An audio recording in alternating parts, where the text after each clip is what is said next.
Hi and good day. I am Kevin Laguna Blanco, the reporter of the topic entitled Riddles. A riddle is a question, statement, or phrase that has a hidden meaning and is designed to be solved as a puzzle. Riddles often use clever word play, metaphors, and double meanings to challenge the person trying to solve them. Now we have an example of riddles. First, we have the easy riddles, no? Number 1. I speak without a mouth and hear without ears. I have no body, but I come alive with the wind. What am I? So an answer, echo.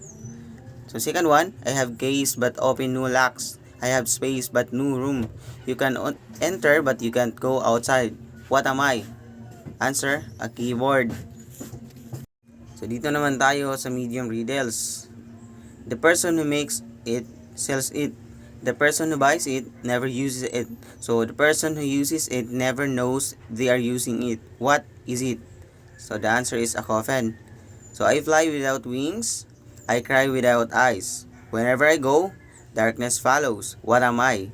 So the answer is a cloud. And last examples is for the hard riddles. So number 5. I am always hungry. I must always be fed.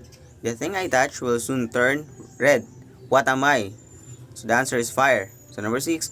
I can be cracked, made, told, and played. What am I? So it is a joke.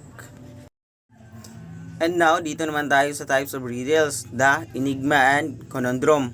First, we have enigma, a riddle that is expressed in a metaphorical or allegorical language, requiring deep thinking. Metaphorical language or describing something by comparing it to something else. No? Allegorical language naman uses extended symbolism. So, an enigma is a type of riddle that presents a puzzle using figurative or metaphorical language. It requires deep thinking, logic, and reasoning to solve, as the answer is not immediately obvious. Unlike conundrums, which rely on wordplay and puns, enigmas are more abstract and often involve hidden meanings or symbolic clause. So, example, the more you take, the more you leave behind. What am I? So the answer is footsteps. Characteristics of enigmas: metaphorical or allegorical language, or the riddle describes something in an indirect way. Another one, logical reasoning required. So the solvers must analyze the clues carefully and often found in folklore and literature. So many traditional riddles and ancient texts use enigmas. Another example of an enigma: I speak without a mouth and hear without ears. I have no body, but I come alive with the wind. What am I? So the answer is echo. So these riddles describes an echo metaphorically, requiring the solver to think beyond title or literal meanings. And the next one is the conundrum, a riddle that plays on words, often using puns or double meanings.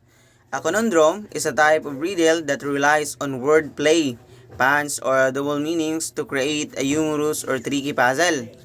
Unlike enigmas, which use metaphorical language and require deep thinking, so conundrums are often more playful and based on how words sound or have multiple meanings. For example, what has four wheels and flies? So the answer is a garbage truck.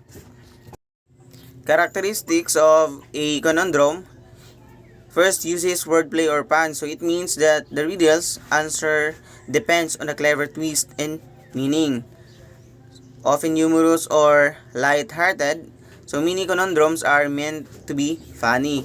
So another one relies on double meanings. The same word may be interpreted in different ways. So another example of conundrum: I am as small as a pea, but I'm as big as the sky. And I don't belong to the person what purchases me. What am I? So the answer is a gift. Next, we have the purpose of riddles. So number 1, to entertain and challenge the mind. So riddles are a fun way to engage people in thinking outside the box. They are commonly used in games, literature, and storytelling to spark curiosity. Why it entertains? So the reader plays with expectations and requires the solver to think metaphorically, making it fun and mentally stimulating.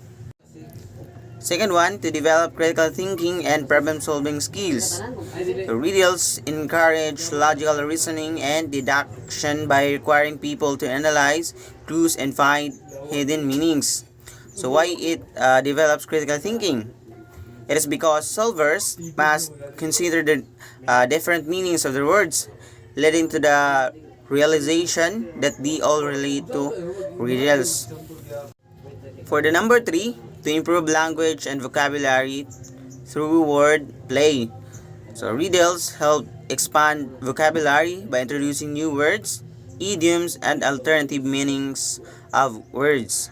So why it improves language skills?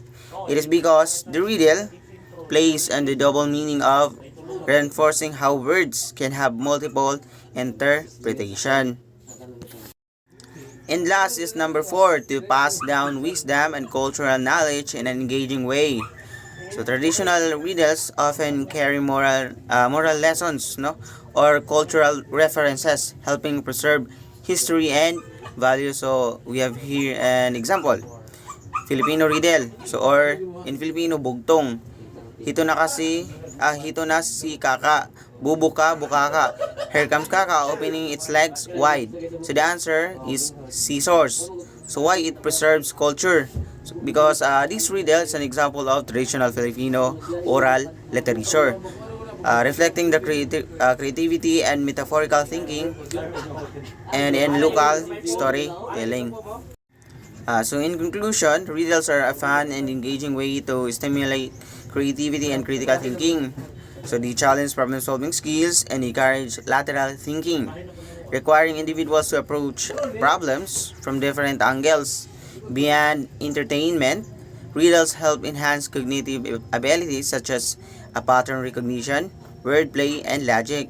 So they offer both amusement and an educational tool for mental agility, making them valuable for improving intellectual skills in a playful manner. And that's all. Thank you.